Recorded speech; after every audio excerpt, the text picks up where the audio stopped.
So tell me, how exactly did you beat the doctor? Honestly, I think this is just sort of something I have to know, Jax asked as he looked at this new individual, claiming his name was Reginald P. Worthington the First.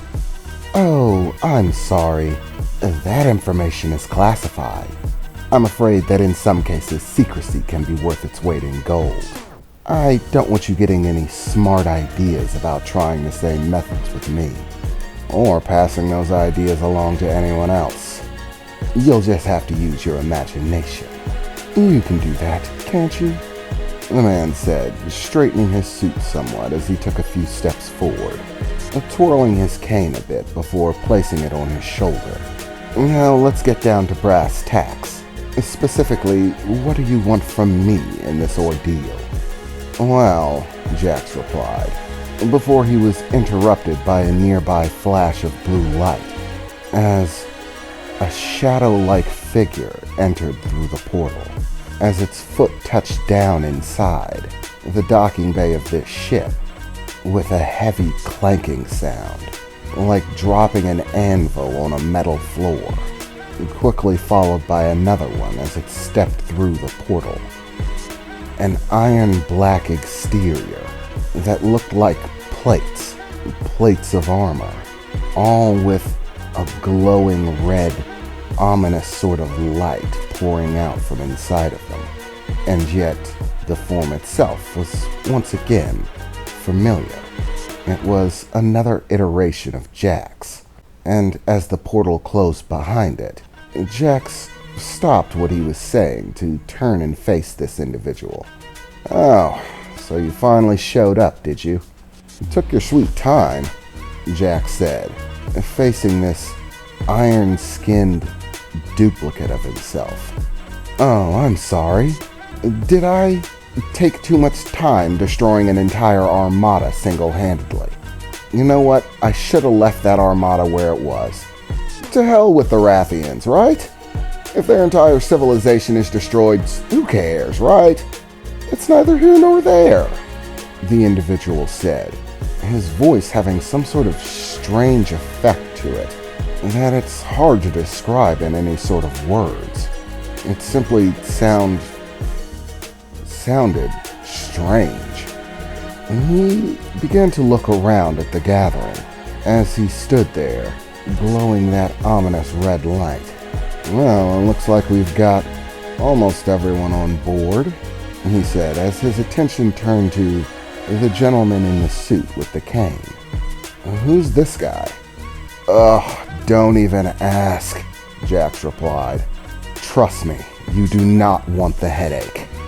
Geez, I guess not, the black armor-plated variant of Jax replied, as what appeared to be some sort of large canister-like structure seemed to float over, landing in a nearby space, as 4 stands began to protrude from it, affixing themselves to the floor of the docking bay.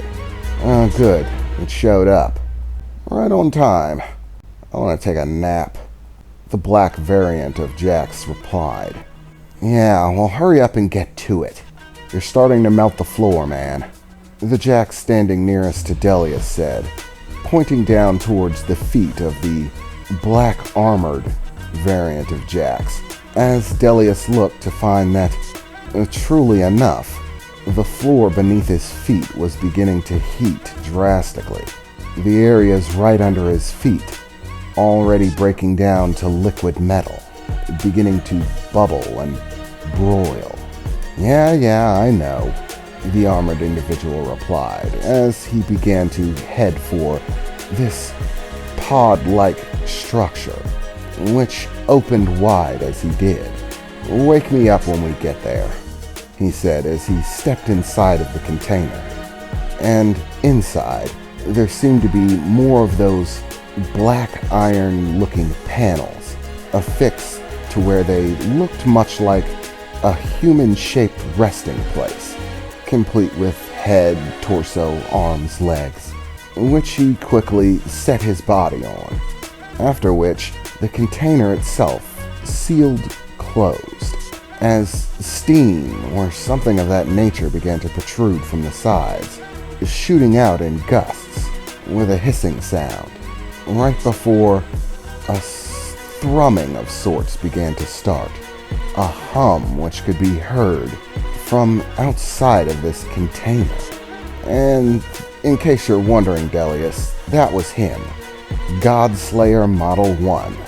Having to remain superheated at all times is sort of one of the backfalls to his form. He's not much for being able to socialize. He can't just hang around. When he's not active or doing something, he shuts himself down, and we seal him inside one of those containers. Think of it as sort of an isolation chamber with an added bonus. It superheats the interior to about the temperature of the surface of your average sun, so he can shut off his main generator for at least a little while, and take a little nap, shutting down his processors. He also has to run at an extremely high processor level in order to perceive things that are moving very, very, very quickly. Wouldn't be much use if he had all the bluster and firepower, but couldn't keep up. But that's taxing in and of itself. So when he's not active, he shuts himself down. We lock him inside of one of those containers and keep him nice and toasty. He's going to be your primary backup once we reach location. So remember him well. You're probably going to be working very closely with him, Jack said, as the individual with the suit once again spoke up.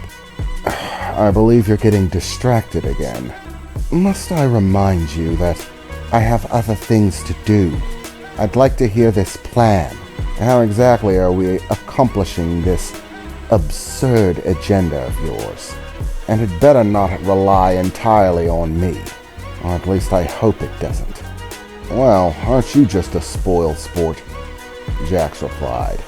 Okay, let's walk and talk. We'll make our way to the bridge and I'll explain the plan step by step.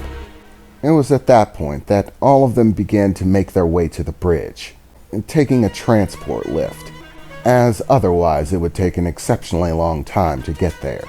While they were enjoying their ride in the transport lift, Jax went through the details of his plan, how it all worked, that he would need to set up gateway devices at all relevant locations, and with the size of the things that he was going to be using the gate to transport, he was actually going to have to build them custom.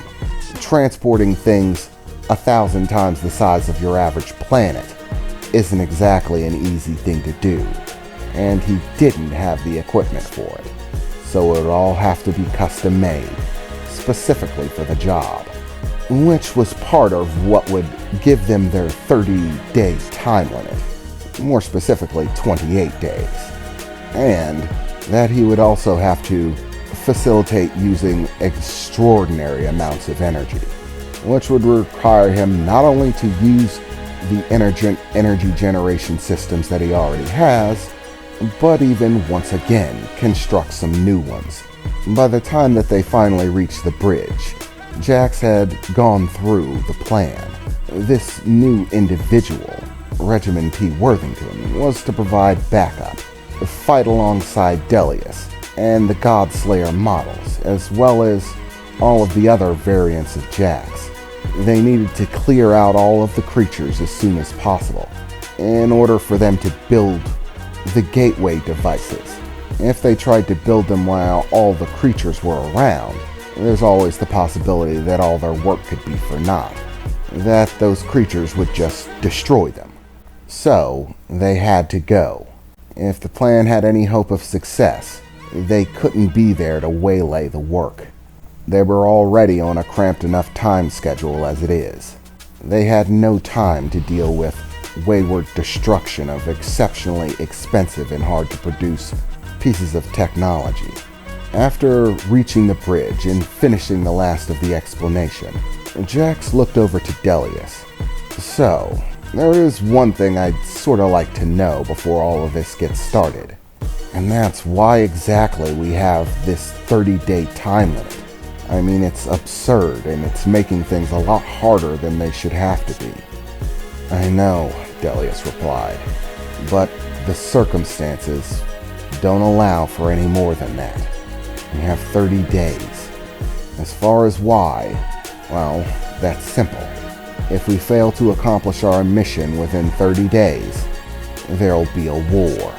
A very short war, mind you, but a war nonetheless, in which, no doubt, countless of lives will be lost. Thousands, most likely. A war between who? Jax replied, as Delius seemed to look down at the floor in a bit of shame. Against us. My people have decided that Hagara and its offspring are too important, that we can't allow the fear of the outer worlds to simply resign its offspring to death, and possibly risk the life of Hagara, or of Hagara being angered. It might even find some way to reject us if we allow such a thing to occur. We don't know. Hagara is a living thing after all. It allows us to live on its back. If it rejects us, the consequences, well, could be dire. So, the plan has already been set. Right now, the Solari representative in our system is on her way back home. She's going to gather a group of other Solari who will return back to Hagara. Once they show up, the entire system's going to be aware that we called them in, going against their ordinance, the decision met by the Council. It'll be an act of war. But before they have any time to respond to it, my people have already planned a full-scale assault, destroying all military constructs and bases. We'll be taking over the entire system. My people, of course, don't want to kill anyone, but the lives of the soldiers, weighed against our own, and the lives of Hagara and its offspring. They do not consider it a fair trade. We will, of course, be allowing all of the people on the exterior planets to leave. The Solaran representative has assured us that they can board their ships and be taken to new homes elsewhere. So it's not like we're going to exterminate them all. But still, the life toll, the violence, I don't want any of it. If there's a way to save everyone, then I want to do it. And if I have to put myself to the hazard of battling these monsters, then I will. Oh, how touching. I suppose I understand the concept, the man in the suit said. So, I've been called in to help avert a war that could claim the lives of thousands, and the subjugation of several races. Well, it's at least a large enough scale effort to warrant my attention. And, on the up and up, it's also a wondrous opportunity. I am a businessman of sorts. I could establish a relationship with these individuals. I'm sure that they all want things. Everyone does.